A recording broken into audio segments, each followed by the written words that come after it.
Hello and welcome to another edition of the Ask Dr. Pickel show, where we try to find answers for people with chronic health conditions and chronic symptoms. Today's show, very interesting stuff. We're going to talk about the thyroid, Hashimoto's, and the gut. We've been getting a lot of people asking us for more information about thyroid and Hashimoto's issues, and I really want to dive in with these types of answers here. So let's go into this. This is some interesting stuff. It's like, wait a second, how does my thyroid gland and my gut relate together? What is it to this that affects me? Because we know that people who have Hashimoto's also have some gut issues, gut problems. And do these tie together? Are they separate issues? That's what we're going to talk about, and how one influences another, and some things that can be done about this, because both are extremely important. Of course, the thyroid, extremely important in metabolism, manufacturing energy in your body, and your gut. Well, this is where you absorb all your food. All of the fuel that you need absorbs in your body to make energy. And then also, this is where we absorb proteins, fatty acids, vitamins, minerals. I mean, we have to have all this stuff. So if things aren't working there, again, how does that affect things too? And when I say the word gut, I want to make sure that's understood, that that's really your entire digestive tract and elimination organs there too. So you got your stomach, your small intestine, your large intestine. These are surrounded by helpers, your liver, your pancreas, your gallbladder, if you have one still. Again, there's quite a few other details that go into this. So when I say the word gut, we're talking about multiple things, and we'll define those things out as we go through this and dive into this more. All right, so let's go ahead and bring up the whiteboard here. Okay. Oh, and one interesting thing, just a second here. One interesting thing that I want to talk about the gut too is the bacteria in your gut. These are so important. Now, there was a study done about 2 years ago, and in that study, they basically found that people who have Hashimoto's, thyroiditis, inflammation of the thyroid, Hashimoto's disease, autoimmune Hashimoto's, thyroiditis, you can call it any of those terms. We'll just say Hashimoto's. People with Hashimoto's, when they looked at a population of those people and their gut bacteria compared to people who didn't have Hashimoto's, there was a difference. The people with Hashimoto's had different gut bacteria. Yeah, this could be troublesome gut bacteria. You know, the thing to understand about the bacteria in our gut, because we think, gosh, you know, we have bacteria living in us. Bacteria live throughout our body. We need these guys. They're scavengers. Now, the problem is when our immune system gets compromised, their populations grow, and if they grow enough, then they can start to cause trouble. But if they're not if our immune system's intact, they live there and they help us to digest foods. They actually make certain vitamins. They actually do. They have a lot of jobs. In fact, the amount of bacteria in our gut, you'll find this kind of interesting, is about 1.5 to 2 kilograms. What is that? Up to about it's a little over 4 pounds of bacteria lives in our gut. Over 4 pounds. That's a lot of bacteria if you think about it, because bacteria, you know, if I have bacteria living on my hand, can I see it? No. Can you imagine 4 pounds of it in my gut? That's a lot. That's a lot of population of these different bacteria. And a lot of them are good guys. We need these guys. They help us. They actually influence our genetics. They have this big impact on our overall health, even on our emotions, our brain function. It's very interesting stuff as you deep dive further into these bacteria in the gut. So, all right, so let's talk about some things here. So let's start off with Hashimoto's, and how does this fit in to gut issues, and how do gut issues influence Hashimoto's. So we'll just put in the middle here, Hashimoto's Thyroiditis. Here's the main problem here. All right. So what's one thing that this influences here? So what happens when you have a low thyroid issue, hypothyroidism, Hashimoto's, which can be low and high? One of the things that occurs is constipation. Why does constipation occur? Well, your thyroid hormones basically increase the activity of everything in your body. So if we have low thyroid hormone, all of our metabolism, our cells slow down. If we have the right amount of thyroid hormone, we're operating at normal speed. So if we slow down gut motility, meaning the movement of things traveling through our gut and the gut moving things along, yeah, we get decreased motility. We can call it intestinal motility. So if that slows down, that's not a good thing. One thing that that's going to do is that's going to affect the activity of a valve. There's actually a valve in our gut. It's between our small intestine and large intestine. It's called the ileocecal valve. We're going to just write IC valve. So if we decrease intestinal motility, that valve starts to malfunction. That's a problem. We need that valve. That valve has a purpose. One of its biggest purposes is it keeps the bacteria that live in our large intestine from getting into our small intestine. We don't want to back up there. It's like if your drain backs up, yeah, stuff comes up into the sink or into the toilet, that stuff shouldn't be there. So if this backup occurs, we can get large intestinal bacteria now populating our small intestine. Not good. What is that called? And you've probably heard of the word here, SIBO, small intestinal bacterial overgrowth. This is when you get, large intestinal bacteria living in your small intestine. Not good, not what we want to see. What's another thing that starts to slow down and have problems? The gallbladder. So what happens if our gallbladder starts to slow in its function because we have low thyroid hormones? If you have gallstones, or let's say you have a gallbladder attack, you go into the doctor or even the emergency room and they remove your gallbladder. They took out your gallbladder, but the question always has to be, why did it malfunction in the first place? Is there a reason? Some people just have gallbladder problems and some people don't?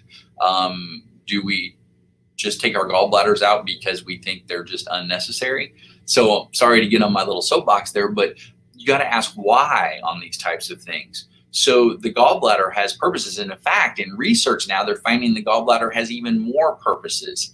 Not only does the gallbladder make bile, or it doesn't make it, it actually helps release bile that goes into our intestine to help break down fats and oils, which that's a problem. If the gallbladder starts to slow down, we start to become deficient in our fat-soluble vitamins, A, D, E, and K, which that's a whole nother story. I mean, those vitamins are essential to so many things, so we don't want to become deficient in those.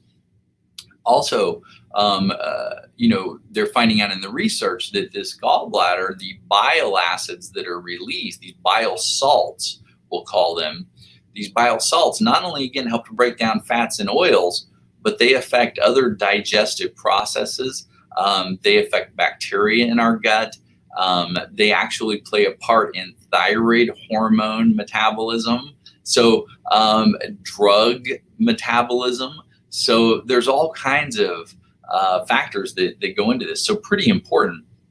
So we'll start to get those issues. So also we get, the decrease bile salts. Okay. So also, if we have an intestinal motility problem, let's say again, things are slowing down in the gut. I just ate a meal. I just had that sandwich. It went down to my gut.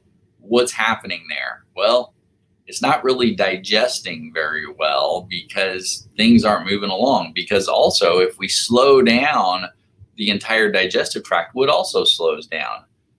We slow down HCl production. What's HCl? That's your stomach acid, hydrochloric acid. Our stomach makes hydrochloric acid.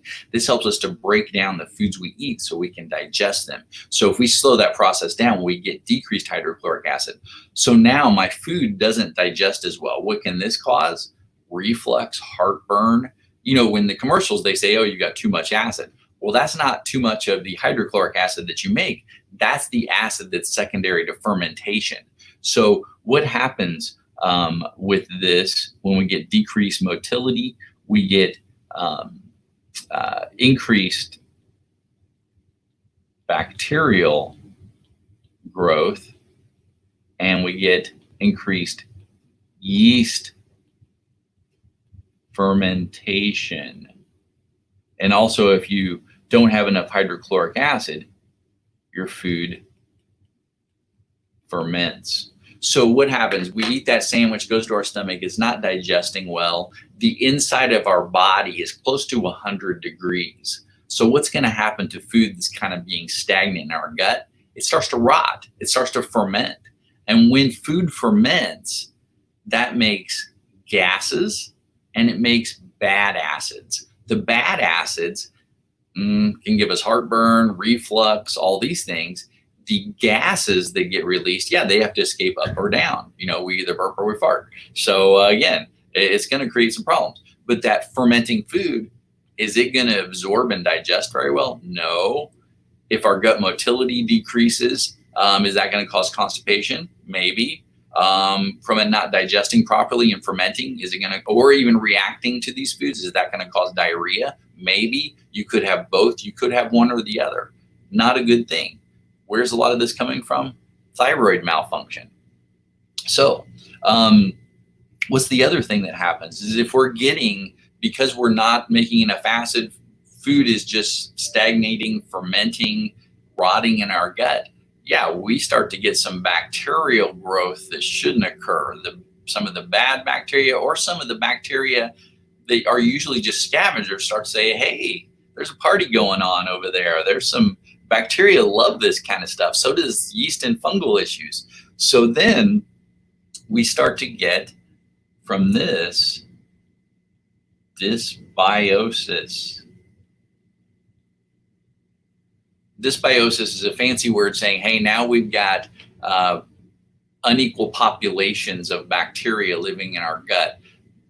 Some of these bacteria are growing out of proportion here, that maybe were scavengers at one time and now they've gone rogue on us. Their populations are growing, they're creating trouble, or there's even new bacteria introduced into the system from the food itself. So now we get this interruption in the good gut bacteria. And what's going to happen is that's going to start to cause inflammation in the gut. Because what's going to happen is that's going to, draw this right here. That's going to start to inflame the gut. Then we get malabsorption. So if your gut gets swollen and inflamed, it's like if your finger gets smashed. What happens? It gets swollen and inflamed. So if your gut gets inflamed, you won't absorb as well. You won't absorb the big molecules as well, the proteins, the fatty acids, the minerals. You will absorb the tiny molecules real easily, though. The sugars, the carbs, they'll go right in. They don't really need the stomach acid. Your body can break these down pretty darn easily. But if you're mainly absorbing sugars and carbs, that's going to lead to blood sugar problems, more inflammation, more issues. You can see how keep going down different rabbit holes here. All right. So not only do we get malabsorption, but what's that going to cause after a while? Deficiencies. So we'll start to get deficiencies of all kinds of things, proteins, fatty acids, minerals, vitamins. All right. Now, also, if we get dysbiosis, what's going to happen? If we get these bad bacteria we kind of talked about, we not only get inflammation, but this activates the immune system. So if we activate the immune system, what's going to happen if you have Hashimoto's? You just increase the attack on your thyroid. So if your immune system gets revved up and you have an autoimmune condition, your immune system says, you know what, start attacking these bacteria in these foods, but also attack anything else that looks like a bad guy. Well, if it sees your thyroid as a bad guy, yeah, we've got a problem. So this can increase the attack, which is the Hashimoto's. Now, the other thing that's going to occur here too is in this research, they found that if these bile salts are not working properly, so if you've had your gallbladder taken out, you're not going to regulate bile salts properly. Now, can you live with that? Maybe. Some people do fine even after they get their gallbladder out. I have many patients who've had their gallbladder out and they're like, you know, I didn't really have any problems until I got my gallbladder removed. So the thing is this, even these bile salts affect gut bacteria. And also the bile salts and the gut inflammation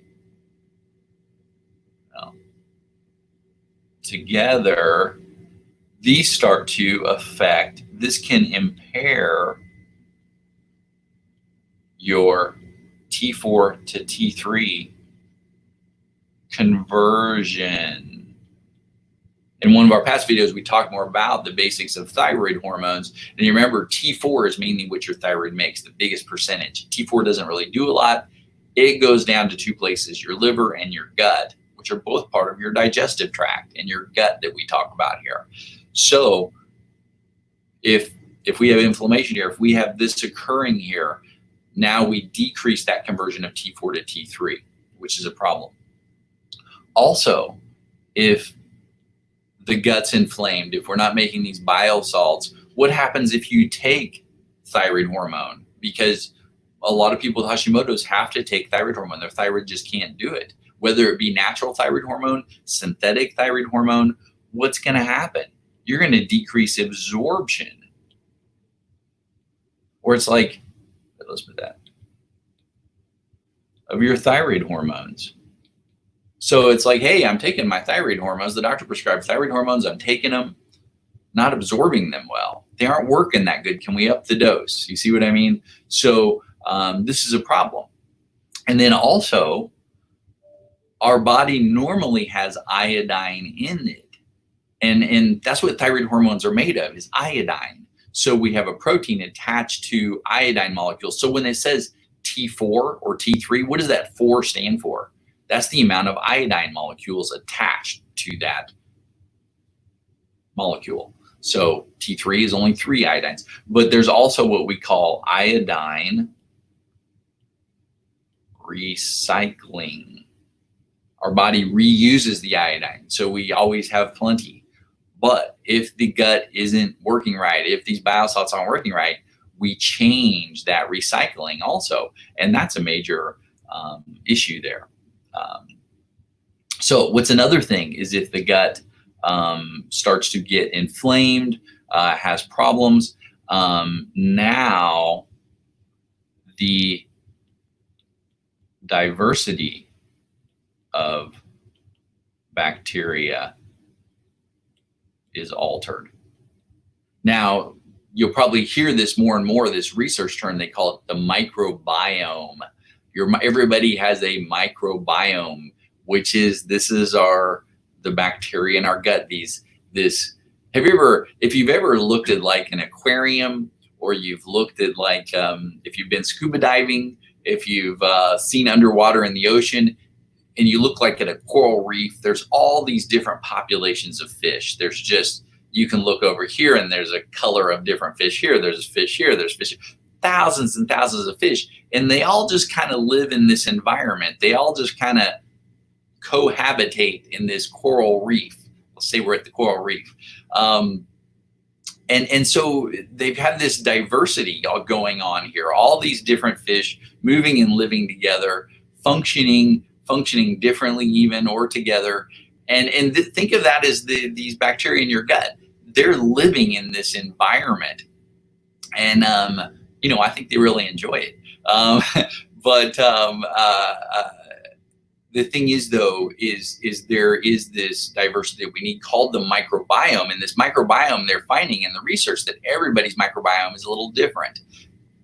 We're all different, and the thing is we need it to be proper, because if outside things come in or we get internal malfunctions, it changes the biome. If we change our microbiome, it changes us. We can start to have problems. So, and that research is ongoing. It's very interesting stuff. I won't get into that more now, but we change the diversity of the microbiome with this. Also, what's going to happen? We can start to get other bad guys living in the gut who don't tend to be there, such as parasites and let's say fungal growth.